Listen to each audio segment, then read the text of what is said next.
Hey friends, I was recently asked, what camera do I use?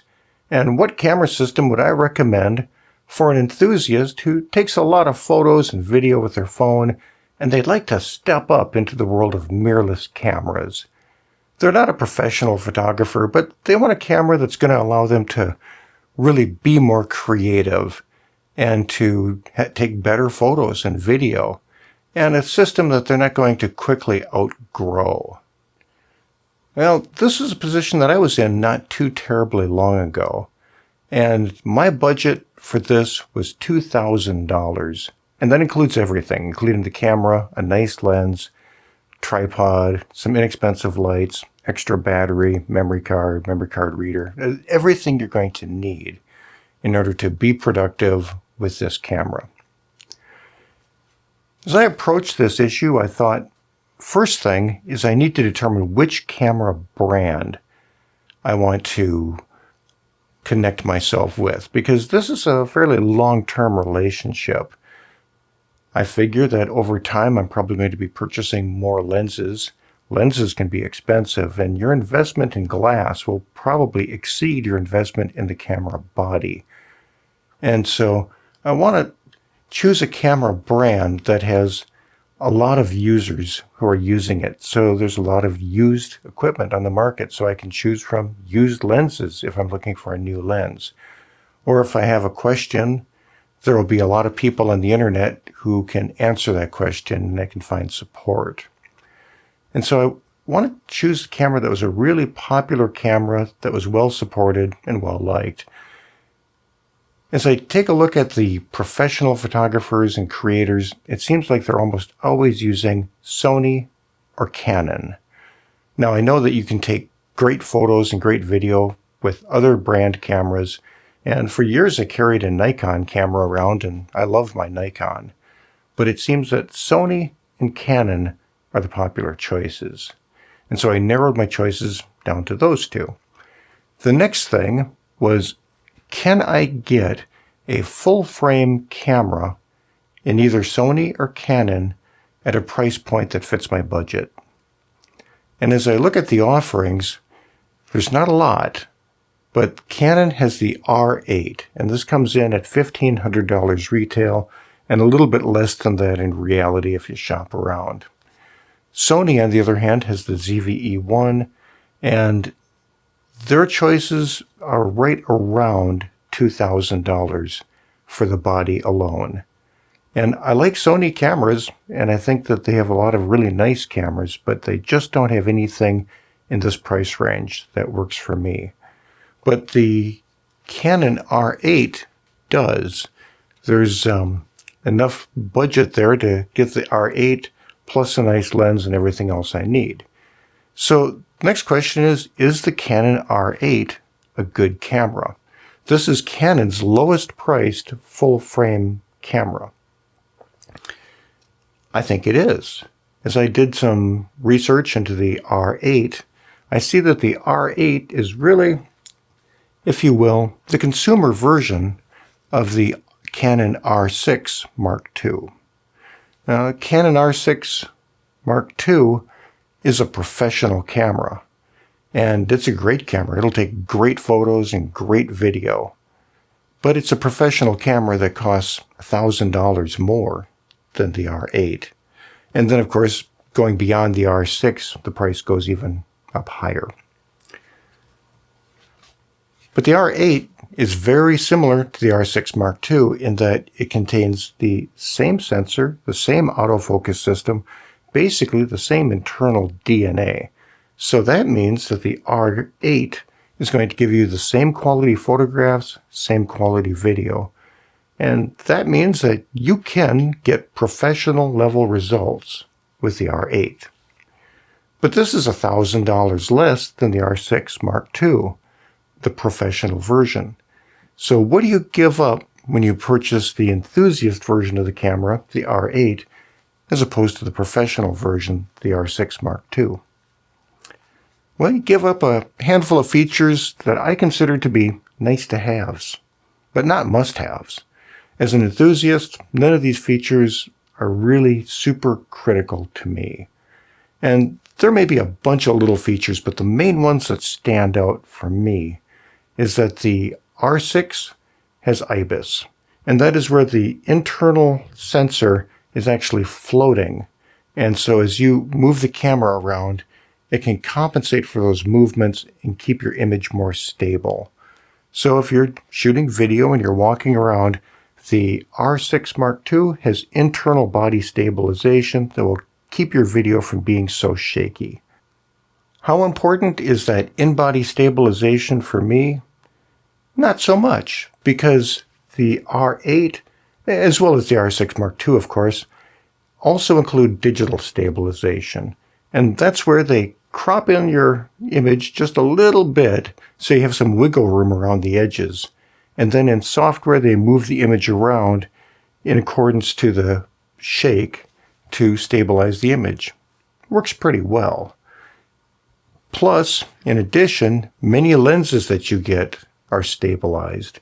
So with the combination of a stabilized lens and the digital stabilization in the camera, I can do pretty well without the IBIS and get good results.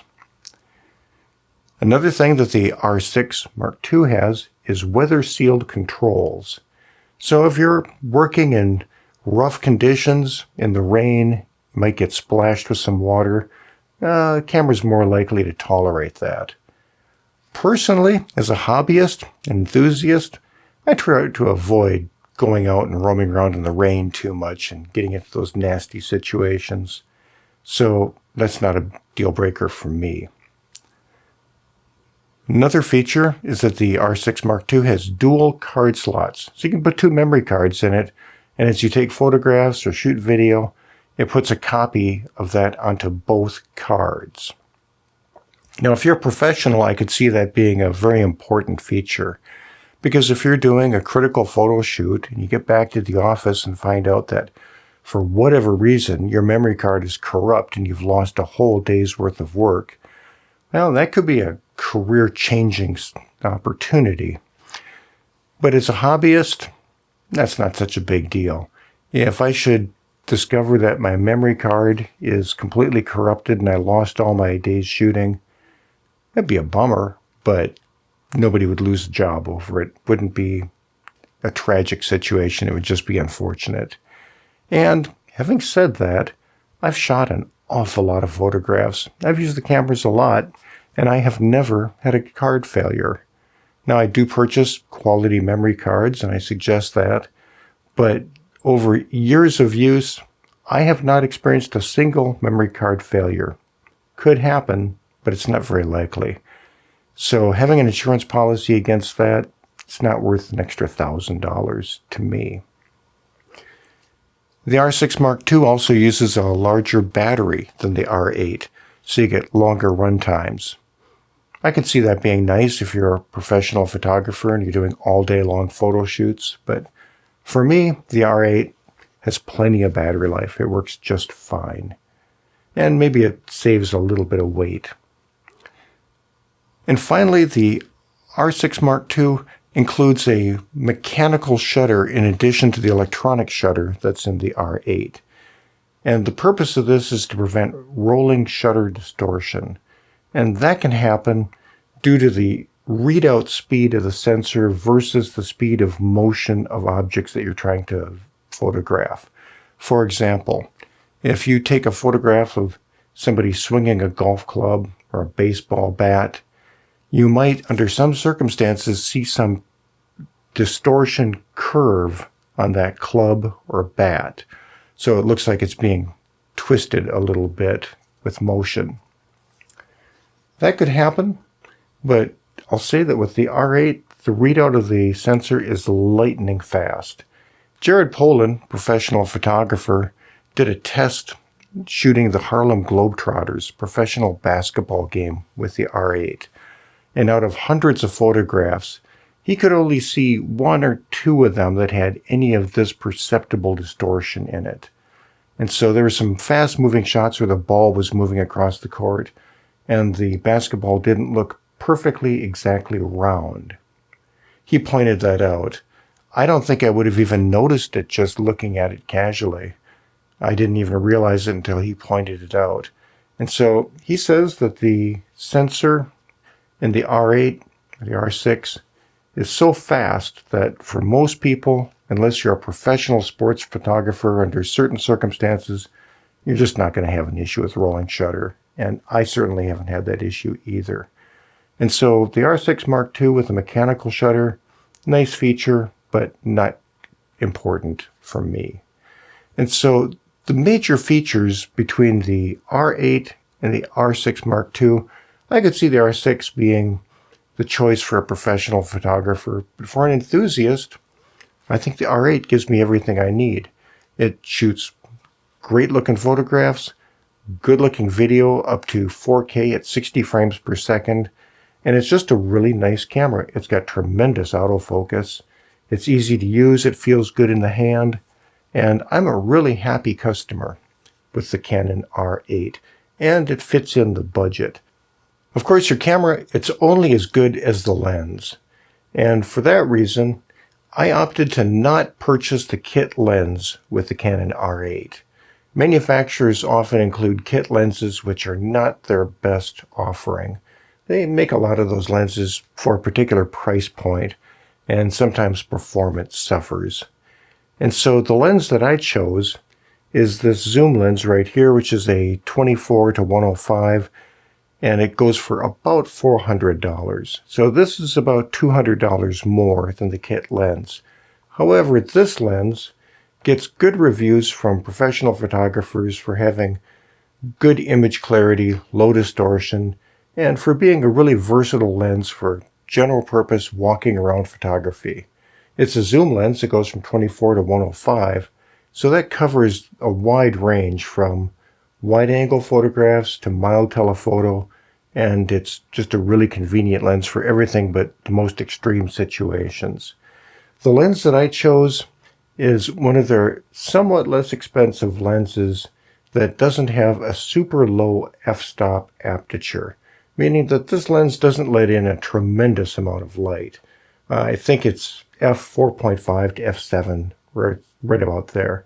So that's a moderate level lens. It's not a real monster when it comes to letting in light, but it's pretty reasonable and effective for most of the things that I do. Now, they do offer another version of this lens, which is a better lens that is f4 across the whole zoom range. And that would be nice, but it's also about $1,000 or $1,000 more. And to me, that just isn't worth it. And so far I've been really happy with this lens, and I think it gives great results. And I'll put links down below for all of these items here that I'm talking about in case you want to take a look at it, pursue that, or maybe use that as a jumping off point for your exploration as to what the right system for you is. So just a couple of quick tips about what camera I use, I recommend. I'm a big fan of the Canon R8, and it's worked well for me. So I hope that was interesting for you. Hope it gives you some food for thought. And I'll catch you again soon on another episode.